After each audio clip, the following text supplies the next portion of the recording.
So in this building behind me is the August 2025 Schaumburg NARBC Reptile Expo. The NARBC Reptile Expo is one of the premier reptile expos in the United States. And in this video, I'm giving you guys all a tour, and I'm also gonna dole out a whole new batch of Rattle On Awards. I'm Dave Kaufman, and these are my reptile adventures.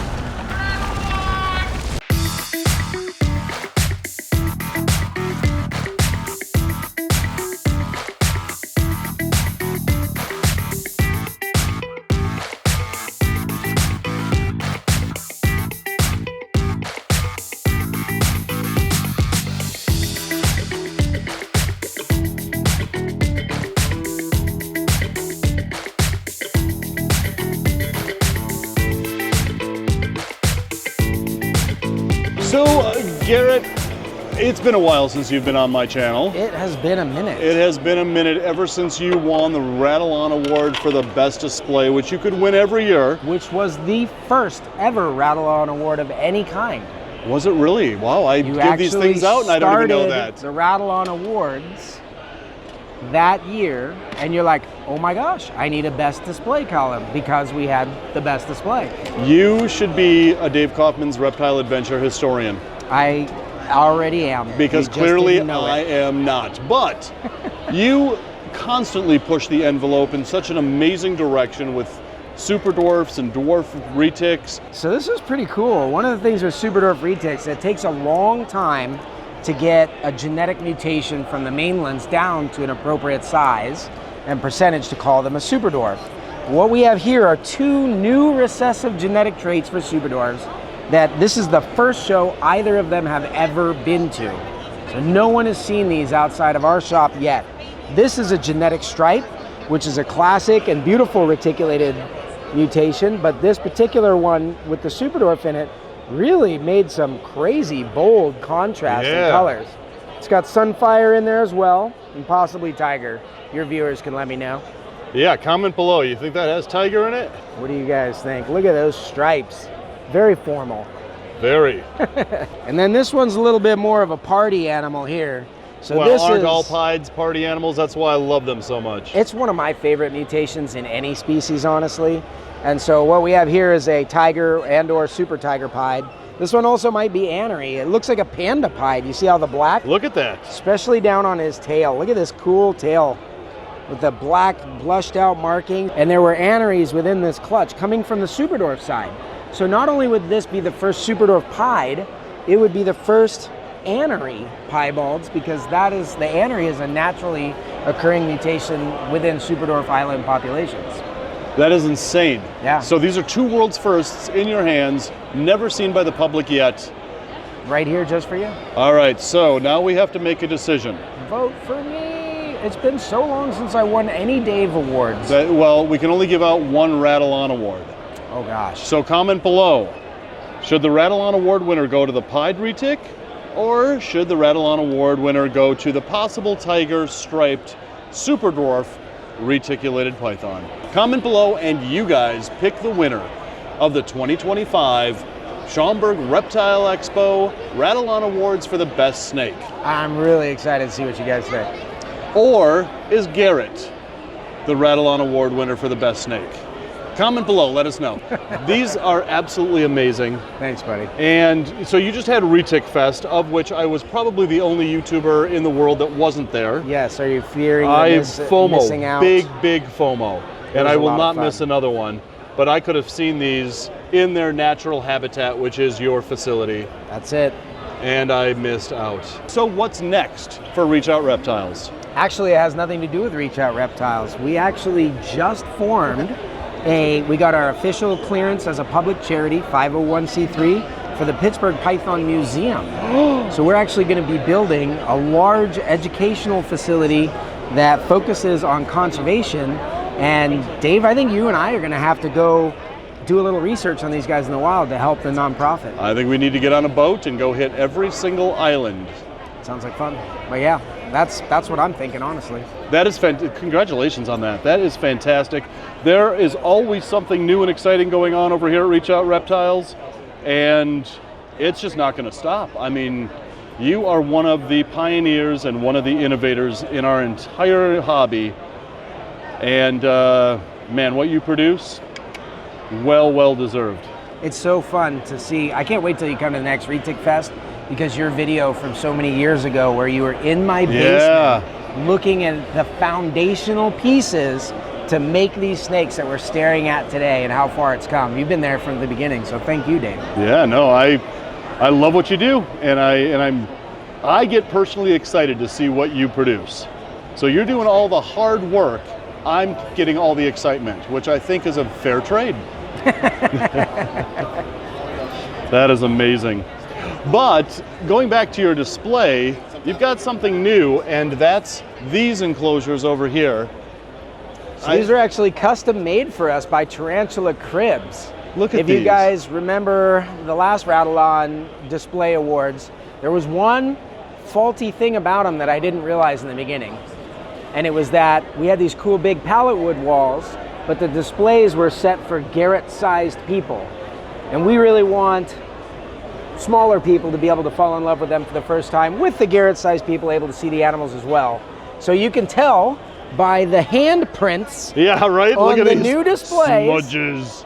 just how successful these have been. That actually really warms my heart, because the kids are up there face to face with these amazing animals, just falling in love with them. And then I still have the ability to come down and look through my animals as though I was picking out a donut in the morning or something. So Tarantula Cribs hooked us up with these custom, and they did a really good job. All right, so the next morph that you produce as a world's first, you have to call it the donut morph. The Domomorph? Donut morph. The donut morph. There you go. Well, we already have this. Check it out. Oh. The Super Dwarf Crispy. Krispy Kreme. See, my ideas are so innovative, people already do what I have. Wait a minute. You are ahead of your, no wait, behind. I am ahead of behind. You're coming behind. You're Dave. I think what you're looking for is that I think I'm ahead, but I'm always behind. We love you though, Dave. We love you very much. Aww.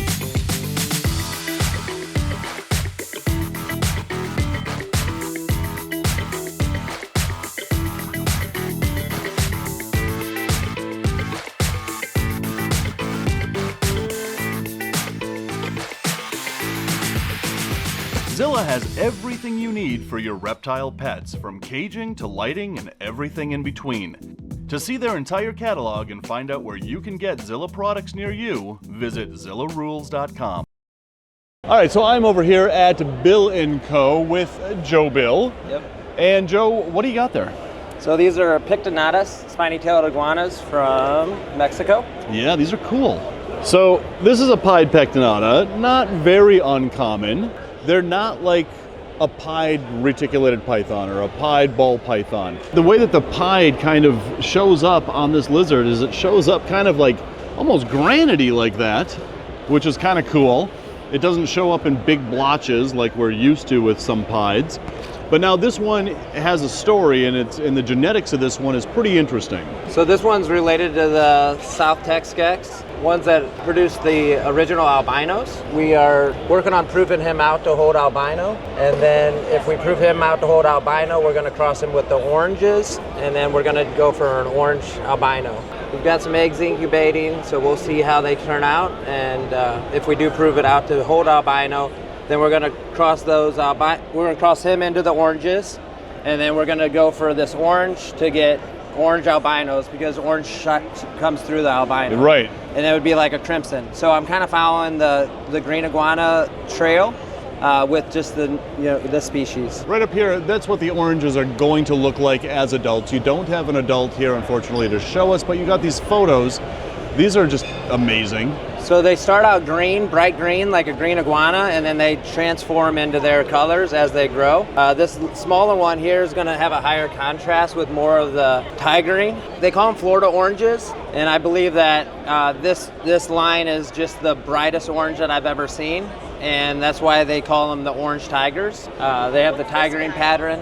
It really caught my eye, and it's a project that I really like, and the reason why I really like them is because they stay smaller than a regular iguana. They also eat bugs and solids, so you can pretty well feed them anything. Another great thing about them is that they're slower growers, so you can start out with smaller enclosures, build trust with them as they grow, and then whenever they get bigger, you'll have a good quality animal. They don't whip their tail or anything like the big green iguanas. And they're just now starting to have all these different types of morphs and, you know, really starting to break out. I think these are extremely underrated lizards. I really do. They are my favorite. Yeah, they're awesome. So this lizard right here, this is a full-grown pectinata. This is as big as they get. It's about 4 years old. That one's 4 years old. I bought it as a baby from Carl at an NARBC show. So because these lizards are so underrated, that's why this pied pectinata here at Bill & Company Exotics wins the 2025 Schaumburg Reptile Expo Rattle On Award for the best lizard here.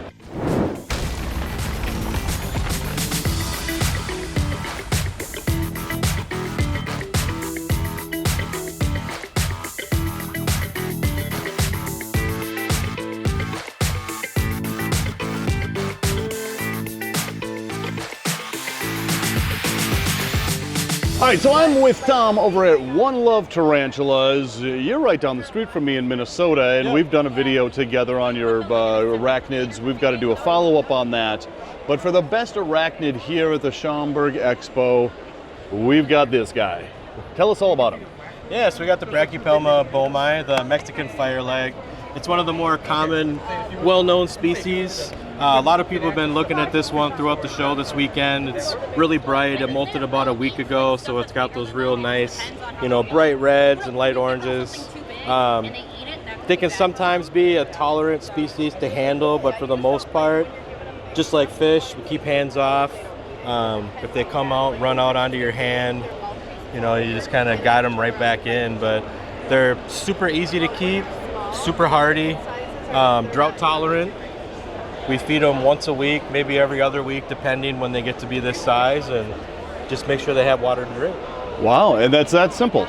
That's simple. And this one is, I mean, the reason why out of all the arachnids on your table, this one just stands out. Yeah, it's pretty easy to acquire. When they get to be adults like this, especially with any of the species in the Brachypelma genus, they're very slow growing. So a lot of people like getting them when they're spiderlings because they're inexpensive, but they take 6 to 8 years to mature.